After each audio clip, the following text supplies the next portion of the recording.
இன்னைக்கு நம்ம ஃபுட் வார் season 5 12th episode தான் பார்க்க போறோம். எபிசோட ஓப்பனிங்ல நம்ம ஹீரோவோட சாப்பாடு தான் பெஸ்டா இருக்குமோ அப்படிங்கிற ஒரு கேள்வி இந்த அசாகிக்கே வந்துருமா? வாய்ப்பே கிடையாது, என்கிட்ட எல்லாம் அவனோட குக்கிங் வந்து நெருங்கவே முடியாதுன்னு சொல்லும்போது அங்க லைவ்ல வந்த எரினாவோட அம்மாவும் ஓகே ஃபைன், அசாகி உன்னோட சாப்பாடு வந்து நல்லா தான் இருந்துச்சு, நான் இல்லைன்னா சொல்லல. அந்த சாப்பாடோட மேலோட்டத்துல பார்த்தா ஏகப்பட்ட காம்ப்ளெக்ஸான ஃபிளேவர்லாம் போட்டு பயங்கரமா பண்ணியிருந்திருக்கேன். ஆனா உள்ளுக்குள்ள அதுல எதுவுமே இல்ல, அது வெறும் எம்டியா தான் இருந்துச்சு. இன்னும் சொல்ல போனா உனக்குன்னு தனியா ஒரு பர்சனாலிட்டி இல்ல, அதுல உன்னோட டச் இல்லன்னு சொல்லுவாங்க. ஏன்னா நீ தோக்கடிக்கிற செஃப்ஸ் எல்லாத்தோட கத்தி எல்லாத்தையும் நீ வந்து வாங்கி வச்சிருந்திருக்கீல்ல, அப்படின்னா என்ன அர்த்தம்? உனக்குன்னு ஒன்னு ஓனா மேக் பண்றதுக்கு உன்னால முடியல, அதனால தான் நீ மத்தவங்களோட வந்து எடுத்து பயன்படுத்திக்கிட்டு இருக்கிற. அதே மாதிரிதான் நீ சமைக்கணும் அப்படின்னு நினைக்கிற மாதிரி எந்த ஒரு டிஷ்ஷையும் நீ பண்றது கிடையாது, மத்தவங்க சமைக்கிறது தான் நீ ப்ரிப்பேர் பண்ணிட்டு இருக்கிற. பட் அப்படியே ஹீரோ பார்த்தா கம்ப்ளீட் ஆப்போசிட். அவனோட குக்கிங்ல சோல் இருந்துச்சுன்னு சொல்லுவாங்களா. ஆனா அப்போ நம்ம ஹீரோ அந்த அசாகியை பார்த்துட்டு எங்க அப்பாவை நீ இப்ப தோக்கடிச்சிட்ட அப்படின்னு நீ நினைக்கிறீல,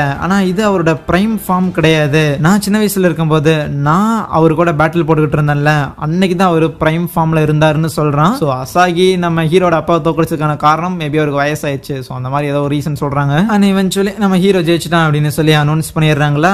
அந்த அசாகி பையனும் தன்னோட தோல்வியை ஏத்துக்கிறான். ஓகே ஓகே நான் தோத்து போயிட்டேன், அதனால இந்த அவங்க அப்பாவோட கத்தியை நீ திருப்பி கொடுத்துக்கோ அப்படின்னு சொல்லி கொடுக்கும்போது அதுக்கு ஹீரோ நீங்க அப்பாவை ஜெயிச்சு தானே இதை வாங்கின, நீயே வச்சுக்கோ, ஒன்னும் பிரச்சனை கிடையாது, வேணும்னா அவரு வேணா உன்னை தோக்கடிச்சு இந்த ஒரு கத்தியை திருப்பி வாங்கிக்கிட்டோம். ஆனா இதெல்லாம் ஒரு பக்கம் இருக்கட்டும், இந்த மாதிரி எரினா வந்து கல்யாணம் பண்ணும் அப்படின்னு சொல்லி சுத்திட்டு இருந்தே இது என்னடா காரணம்னு கேட்டா அசாகியை யோசிச்சு பார்ப்பேன். ஆக்சுவலி நம்ம ஹீரோட அப்பா இருக்கிறாருல, சோ அவருதான் ஒரு நாள் சும்மா சமைச்சிட்டு இருக்கும்போது சொல்லியிருந்திருப்பாரு, ஒன்ஸ் அந்த அகாடமி விட்டு வெளியே வந்ததுக்கு அப்புறம் எனக்கு சமைக்கவே பிடிக்கல, நான் பாட்டுக்கு சும்மா தான் சுத்தி கிடந்தேன். அப்படி இருக்கும்போது தான் தன்னோட ஒய்ஃப் வந்து மீட் பண்ணியிருப்பாங்க. சோ தன் ஒய்ஃபுக்கு வந்து குக்கிங்கே தெரியாது, இருந்தாலும் எல்லாரும் கிச்சன்ல வந்து ஏதாவது ஒன்று சமைச்சுக்கிட்டு இருப்பாங்க. சோ அதை பார்த்ததுக்கு அப்புறம் தான் எனக்கும் சரி சமைப்போம் அப்படின்னு சொல்லி அவங்கள சாட்டிஸ்ஃபை பண்றதுக்காக, எப்படி தன் ஒய்ஃபை சாட்டிஸ்ஃபை பண்றதுக்காக சமைக்க ஆரம்பிச்சிருப்பாரு. அந்த மாதிரி தான் உன்னை இன்ஸ்பயர் பண்ற ஒரு நபர் வந்து கூடவே இருந்தாங்க அப்படின்னா உன்னால ரொம்ப ஷைன் ஆக முடியும் அப்படின்னு சொல்லியிருந்திருப்பாரா. இந்த விஷயம் வந்து அசாகியோட மனசுல பட்டிருந்திருக்கு. ஓகே அப்படின்னா நமக்கும் நம்மளை இன்ஸ்பயர் பண்ற மாதிரி யாரோ ஒருத்தர் வேணும், நாம யாரை சாட்டிஸ்ஃபை பண்ணமோ அவங்கள பொறுத்ததான் நம்ம குக்கிங்கும் வளரும் அப்படின்னு நினைச்சிருப்பான். ஆனா இந்த இடத்துல அந்த விஷயத்த சொல்லாம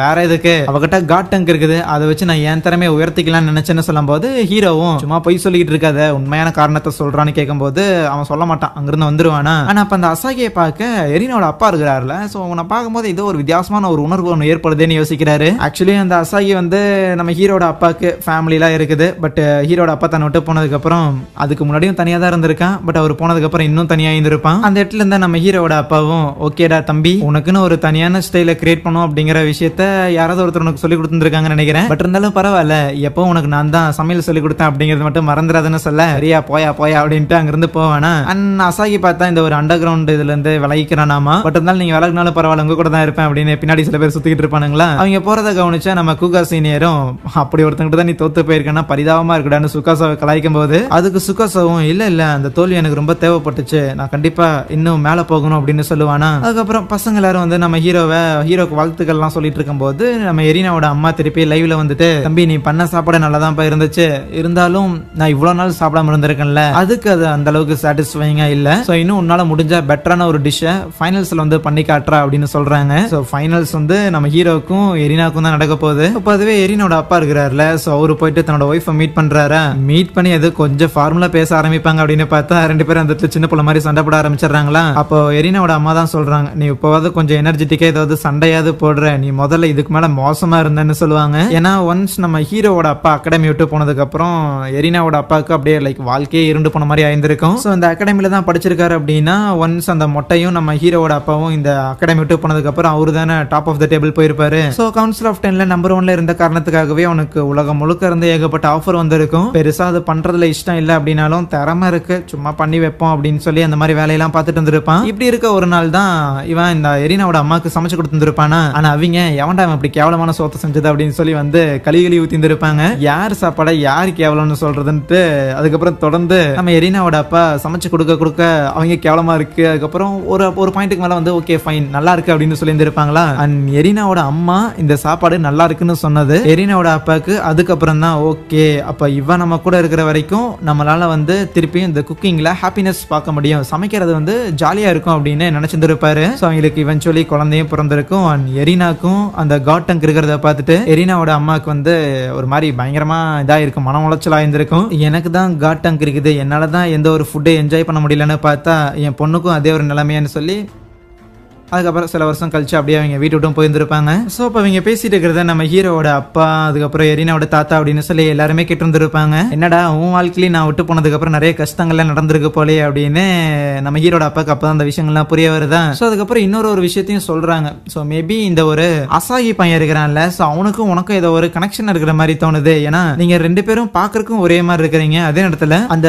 எரினாவோட அம்மா தான் சொல்லுவாங்க, ஸோ அசாகியோட சாப்பாட்டை இவங்க சாப்பிட்டு பார்த்தாங்கல்ல, அதுல எந்த ஒரு எமோஷனும் இல்ல, பயங்கர எம்டியா இருக்குன்னு சொல்லியிருப்பாங்கல்ல. இதே மாதிரி எந்த ஒரு எமோஷனும் இல்லாம பயங்கர எம்டியான ஒரு ஃபுட்டை முதல்ல எரினாவோட அப்பாவுமே வந்து சமைக்கும் போது அப்படிதான் இருந்திருக்கும். ஸோ சம்திங் ஏதோ ஒரு ரிலேஷன் இருக்கேன்னு சொல்லும் போது இன்னொரு பக்கம் எரினா இந்த ஒரு ஃபைனல் காம்படிஷனை வந்து நினைச்சுக்கிட்டு இருப்பா. ஸோ கண்டிப்பா இந்த ஒரு அசாகி பையன் வந்து இதுல ஜெயிப்பான், அவன் தான் வந்து எங்க அம்மா சாட்டிஸ்ஃபை பண்ற மாதிரியான ஒரு ஃபுட்டு செய்வான் அப்படின்னு எதிர்பார்த்தேன். பட் அவனை தோக்கடிக்கிற அளவுக்கு ஹீரோ இருக்கிறான் அப்படின்னா ஒருவேளை ஹீரோ தான் எங்க அம்மாவை சாட்டிஸ்ஃபை பண்ற மாதிரியான ஒரு ஃபுட்டை செய்வான் அப்படின்னு சொல்லி நான் கிவ் அப் பண்ணிருட்டேன். என்ன இருந்தாலும் கிவ் அப் பண்ணக்கூடாது, நான் தான் எங்க அம்மாவை சாட்டிஸ்ஃபை பண்ற மாதிரியான ஒரு ஃபுட்டை செய்யணும் அப்படின்னு நினைப்பா. அதே ஏன்னா அவ சின்ன வயசுல இருக்கும்போது சும்மா ஏதாவது ஒன்று செஞ்சு அவங்க அம்மாட்ட கொடுக்கும்போது அவங்க அம்மா வந்து நல்லா இருக்கு அப்படின்னு சொல்லுவாங்க. பட் கண்டிப்பா அவங்க அம்மாக்கு அது பிடிச்சிருந்திருக்காது, அவங்க இன்னுமே நிறைய எதிர்பார்த்துருப்பாங்க. இன்னும் சொல்ல போனா நம்ம எரினா சின்ன வயசுல செஞ்ச சாப்பாடு சாப்பிடும்போது அவங்களுக்கு இது கேவலமா தான் இருந்திருக்கும், சுத்தமா விருப்பமே இருந்திருக்காது. அந்த அளவுக்கு எங்க அம்மா ஒவ்வொரு என்னோட சாப்பாடு சாப்பிடும்போது சோகமா தான் இருந்திருப்பாங்க. ஸோ அவங்களை ஹாப்பி பண்ற அளவுக்கு ஒரு ஃபுட்டு நான் செய்யணும் அப்படின்னா இந்த இடத்துல நான் ஹீரோ ஜெயிச்சாகணும் அப்படின்னு நினைக்கிறேன். நம்ம ஹீரோவும் அகாடமிக்கு வந்ததுல இருந்தே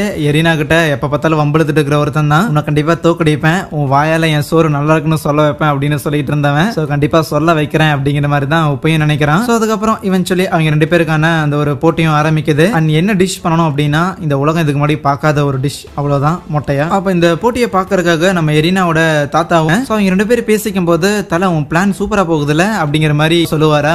என்னன்னு பார்த்தா நம்ம எரினாக்கு இந்த காட் டங்க் இருக்குது அப்படின்னு தெரிஞ்சதுக்கு அப்புறம் எரினாவோட தாத்தா சரி என்னோட ஃபேமிலியில இதுக்கு முன்னாடி தான் வந்து இந்த காட் டங்க் இருந்துச்சு அப்படின்னா கடைசியில் அவங்க ஃபுட்டையே வெறுத்து இந்த குக்கிங்கை விட்டே போயிருவாங்க. ஆனா இனிமேல் இப்ப பிறந்திருக்க என்னோட பேத்தியான எரினாக்கு இந்த மாதிரியான ஒரு நிலைமை ஏற்பட்டுறக்கூடாது, அவங்க அம்மா மாதிரி விட்டுட்டு போயிடக்கூடாதுன்னு சொல்லிட்டு அவளையே வந்து இந்த அகாடமியில ஒரு ஸ்டூடெண்டா வச்சு ட்ரெயின் பண்ண ஆரம்பிப்போம், அவளையே வந்து அவளை சாட்டிஸ்ஃபை பண்ற மாதிரியான ஒரு குக்கிங்கை வந்து பண்ண வைப்போம் அப்படின்னு சொல்லிட்டு இந்த அகாடமிலேயே அவளை ஒரு ஸ்டூடெண்டா என்ரோல் பண்ணலாங்கும் போது அதுக்கு நம்ம எரினாவோட அங்கிள் இருப்பார்ல, யாரு ஆலிஸோட அப்பா, அவரு சொல்லுவாரு, ஐயோ அப்பா இந்த மாதிரி நம்ம ஃபேமிலியில யாராவது குழந்தை பிறந்தாங்க அப்படின்னா அவங்கள வெளியே அனுப்பி தானே படிக்க வச்சு பழக்கம், எப்படி உள்ளேயே வச்சு பண்றதுன்னு கேட்கும்போது இந்த பாரம்பரியத்தை எல்லாம் தூக்கி குப்பையில போடு, அது எது எனக்கு தேவையில்லைன்னு சொல்லிட்டு முதல்ல நம்ம ஜுன்வாத்தி இருக்கிறாங்கல்ல, சோ அவங்க வந்து அந்த ரிசர்ச் எல்லாம் பண்ணிட்டு இருக்கும்போது அவங்களுக்கு வந்து ஒரு ஹெட் மாதிரி ஒருத்தங்க இருந்திருப்பாங்க, ஒரு வாத்தியாரு. அந்த ப்ரொஃபசர் கிட்ட போயிட்டு இந்த மாதிரி ஜுன்வாத்தியார் வெளிநாட்டுக்கு ரிசர்ச்சுக்காக போகும்போது ஹயாமா அப்படின்னு சொல்லி ஒரு பையனை வந்து பார்த்துருப்பாங்கல்ல, அந்த ஒரு பையனை இந்த மாதிரி ஜப்பானுக்கு கூட்டிட்டு வாங்க, இந்த ஒரு அகாடமியில அவனை படிக்க வைக்கலாம் அப்படிங்கிற மாதிரி ஹயாமா இந்த அகாடமியில படிக்கிறதுக்கு இவர் தான் காரணம். ஈவன் ஆலிஸுமே வந்து யூரோப்ல இருந்து திருப்பி ஜப்பான் வரலாங்கும் போது கூரோவி நம்ம கூட கூட்டிட்டு போகலாம் அப்படின்னு ஆலிஸ் சொல்லியிருந்திருப்பாளா. இதை கேட்ட ஆலிஸோட அப்பா அன்னைக்கு எங்க அப்பா இந்த பிளான் எல்லாம் சொன்னார்ல, ஓகே ஓகே அந்த கூரோ பையன் திறமசாலி தான், அவனை கூட்டு போகலாம் அப்படின்னு முடிவு எடுத்திருப்பாரு. இட்டாலிக்கு போய் டக்குமியோட தம்பியுமே வந்து இந்த அகாடமிக்கு அனுப்பி விடுங்கன்னு சொல்லி பர்சனலா ஒரு இன்விடேஷன் கொடுத்திருப்பாங்க. மெகுமியா இருக்கட்டும், இக்குமியா இருக்கட்டும், அந்த மிசோகாவா இருக்கட்டும், ஷன்னா இருக்கட்டும், நவோசாடா, அந்த யூகி, அந்த சுபாரு பையன், ஈவன் நம்ம ஹீரோட அப்பா கிட்டே ரொம்ப நேரம் கெஞ்சினதுக்கு அப்புறம் தான் அவர் மிடில் ஸ்கூலோட மிடில் வந்து நம்ம ஹீரோவை அந்த அகாடமிக்கு அனுப்பி இருந்திருப்பாரு. அவரே பர்சனலா நம்ம ஹீரோவை கூப்பிட்ட காரணத்துக்காக தான் நம்ம ஹீரோவை ஃபர்ஸ்ட் அந்த என்ட்ரன்ஸ் எக்ஸாம்ல எரினா ரிஜெக்ட் பண்ணதுக்கு அப்புறமும் இவரா திருப்பியும் ஒரு லெட்டர் அனுப்பி நம்ம ஹீரோவை உள்ள சேர்த்து இருந்திருப்பாரு. இன்னும் சொல்ல போனா இவர் பண்ண இந்த பிளான் எல்லாமே வந்து தன்னோட பொண்ணை வந்து தப்புன்னு ப்ரூவ் பண்றதுக்காக தான். சோ குக்கிங் வந்து இன்னும் கண்டிப்பா அடுத்த லெவலுக்கு எடுத்துட்டு போக முடியும், குக்கிங் இதோட நின்றுச்சு, இனிமேல் ஃபுட்டை சாப்பிட்றதெல்லாம் வேஸ்ட் அப்படின்னு நீ முடிவெடுத்து இந்த ஒரு வீட்டை விட்டு போனேல, அது இனிமேல் பாரு நடக்காது, அதை நான் தப்புன்னு ப்ரூவ் பண்ணி காட்டுறேன் தான் இவ்வளோ ஸ்கெட்ச் போட்டிருப்பாரு. அதுவே சமைச்சிட்டு இருக்கிற எரினா இருக்கிறாள், ஸோ அவளுக்கு இனிமேல் என்ன பண்றது, இது எப்படி எங்க அம்மா சாட்டிஸ்ஃபை பண்ணோம் அப்படின்னு சொல்லிட்டு ஒரு மாதிரி குழம்பி போயிருவாளாம். ஆனா அப்ப அவளோட சூப்பை நம்ம ஹீரோ ஒரு ஸ்பூன் விட்டு எடுத்து குடிச்சிட்டு இன்னும் இவ்வளவு கேவலமா இருக்குது, உன்னோட நான் பெட்டரா பண்ணி காட்டா அப்படின்னு சொல்ல அங்கேயே இந்த ஒரு எபிசோடை முடிக்கிறாங்க. Soya, thank you.